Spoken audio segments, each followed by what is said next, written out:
नमस्कार। कभी सोचा है जो खेल हम इतने पसंद करते हैं वो आखिर बने कैसे होते हैं? चलिए आज दुनिया के कुछ सबसे लोकप्रिय खेलों की बनावट को ही समझते हैं। मतलब वो कौन सी चीजें हैं? एक तरह से कहें तो खेल का डीएनए जो हॉकी को बास्केटबॉल से या टेनिस को क्रिकेट से इतना अलग बना देता है। आज हम इसी पहेली को सुलझाने वाले हैं। तो होता ये है कि हर खेल का एक अपना ब्लूप्रिंट होता है और आज हम इसी ब्लूप्रिंट की गहराई में उतरने वाले हैं। एक एक करके कई बड़े खेलों की बनावट को समझेंगे।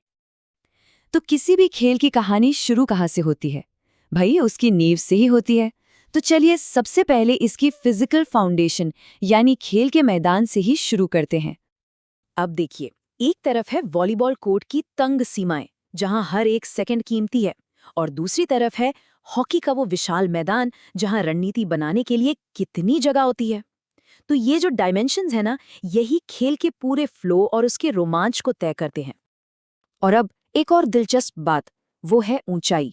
जरा सोचिए, टेनिस का नीचा नेट जो खिलाड़ियों से एकदम सटीक शॉट की मांग करता है, और वहीं दूसरी तरफ बास्केटबॉल का वो ऊंचा हूप जो जबरदस्त एथलीटिज्म और ऊंची छलांग लगाने वालों को इनाम देता है ना कमाल की बात? अच्छा, तो मैदान की बात तो हो गई, लेकिन खेल सिर्फ मैदान तक ही तो सीमित नहीं होते, है ना? चलिए अब उन नंबर्स पर नजर डालते हैं जो हर खेल को उसकी अपनी एक अनोखी लय और रफ्तार देते हैं। जैसे कि हॉकी को ही ले लीजिए।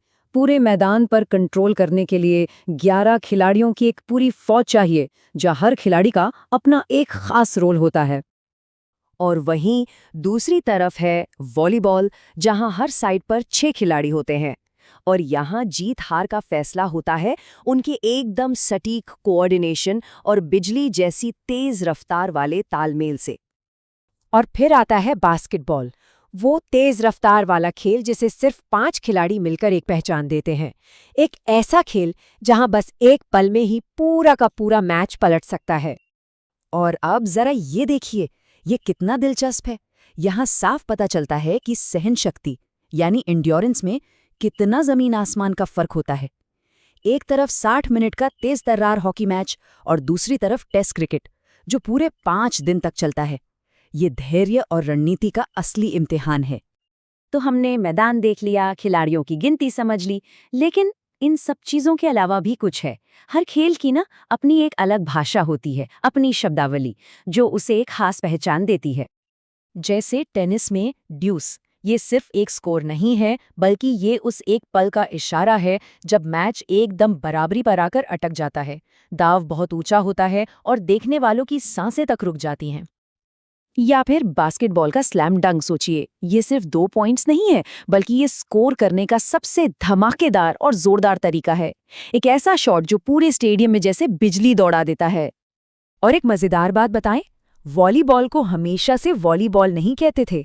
जब ये खेल बना था तब इसका नाम था मिंटो नेट। थोड़ा अजीब है ना? हर खेल की एक कहानी होती है, उसका एक इतिहास होता है। तो अब देखते हैं कि वक्त के साथ इन खेलों का सफर कैसा रहा और ये आज इस मुकाम तक कैसे पहुंचे। देखिए, शतरंज की शुरुआत भारत में चतुरंग के रूप में हुई। 1891 में बास्केटबॉल का आविष्कार हुआ और 1964 में वॉलीबॉल टोक्यो ओलंपिक्स का हिस्सा बना। ये कुछ ऐसे पल हैं जिन्होंने इन खेलों को सिर्फ एक पास टाइम से निकालकर एक ग्लोबल फेनोमेनन बना दिया, जिसे आज हम सब जानते हैं और पसंद करते हैं।